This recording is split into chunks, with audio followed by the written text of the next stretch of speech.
Van Woenzel, and I am the author of the book called All Traders' Words. All Traders' Words is a book of about 2,500 oil definitions, the words which are used in the common talk, daily business, by traders, operators, logistic people, agents, basically the whole commercial side of the business. And everybody can benefit from it if you're in banking, if you're in upstream, in projects whatsoever, or if you're just on the desk. I mean, there's a lot of words in it which you are using on a daily basis, from which I think, do you know what you are talking about? Do you know what all those words means, what the background is? And you can give it a bit heavier load.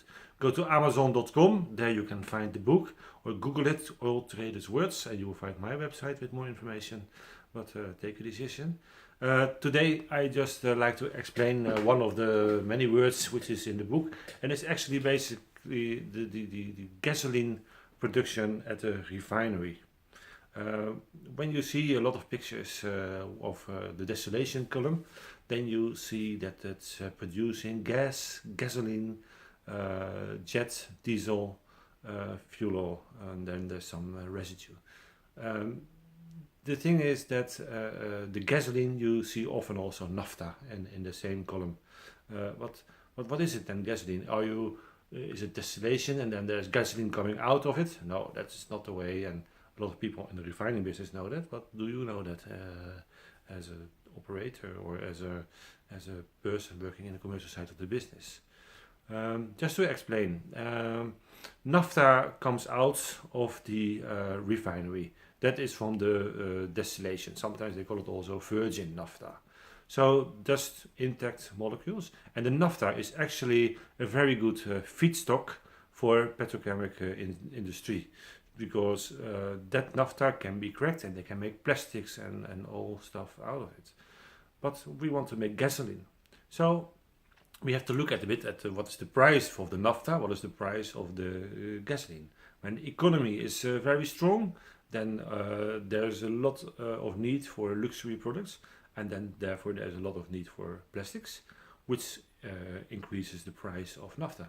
So there can be a naphtha gasoline spread, which is in the advantage of the naphtha.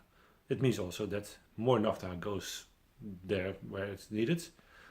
Then you don't need to do further cracking, and that is cheaper for the refinery and getting a better price. But some of the naphtha is always produced towards gasoline.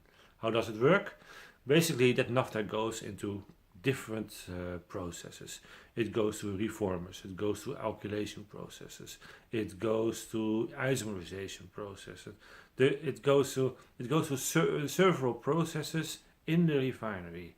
There is some other process like from a cat cracker, from straight from fuel oil, which makes cat cracked naphtha, and all those various components, reformate from reforming, alkylate from alkylation, isomerate from isomerization, cat cracked naphtha, which comes from the cracker, and then there is so many other different qualities made at the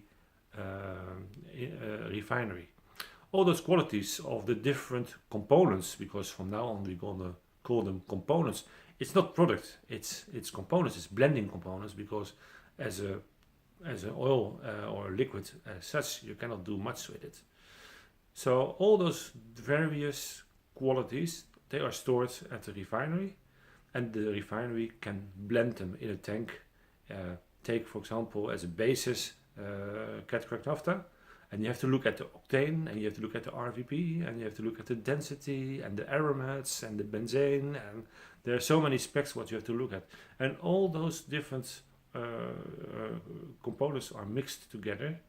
So I would say about maybe half, 50% of the cat cracked naphtha, maybe 20% of reformate, maybe some alkylate, some isomerate. It's just a mix, and based on that mix, you can make gasoline.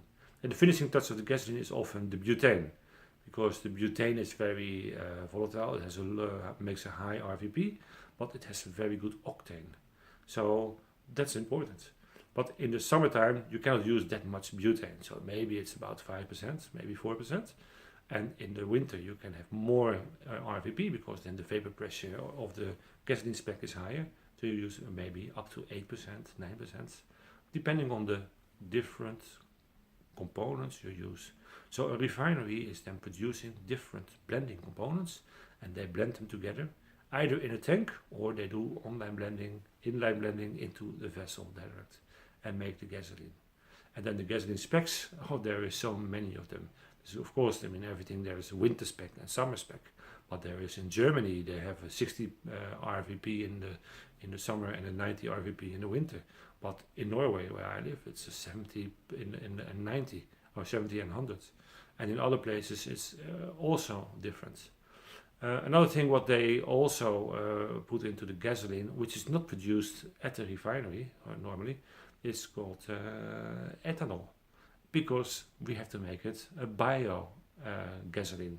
So we add 5% ethanol in the gasoline, and then we call it biogasoline, because the ethanol comes from the bio industry, from the sugar. So that is what we mix, and then it's important to know what all the qualities are from the various components, and what is good in octane, and what is good in RVP, and what is good in low aromatics, and all those qualities are also described actually in my book. So this is just an example about gasoline. What is a gasoline blend? How is it made? And there is of course much more in the book, also on the commercial side, on the trading words, etc., etc.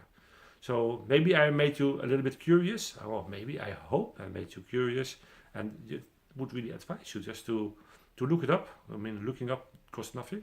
So, but then you will maybe take a decision, and for $26.50 you get a book with about 2,500 definitions of the daily talk explained, including trading phrases and calculation tables.